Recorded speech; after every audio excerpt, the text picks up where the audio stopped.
সুপ্রিয় দর্শক, ঈদ উল ফিতর রহমত ও এর তাৎপর্যগুলো আমি এখন আপনাদের মধ্যে আলোচনা করছি। আত্মশুদ্ধি ও গুনাহ মাফির সুযোগ।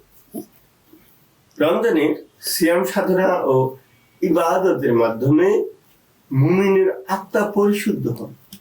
হাদিসে এসেছে, যে ব্যক্তি ঈমান ও ইহতিসাব, আল্লাহর সন্তুষ্টির আশা সহকারে রমজানে রোজা রাখে, তবে তার পূর্ববর্তী সব গুনাহ মাফ করে দেওয়া হয়।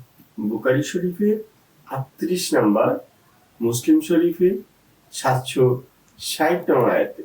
ঈদ উল ফিতর হলো এই ক্ষমা ও আত্মিক নির্মলতার আনন্দ উদযাপন। আল্লাহর বিশেষ নিয়ামত ও শুকরিয়া। ঈদ উল ফিতরের দিন সদকাতুল ফিতর প্রদান করা ওয়াজিব, যা গরিবদের প্রয়োজন মেটায় এবং রোজার ত্রুটি পূরণ করে।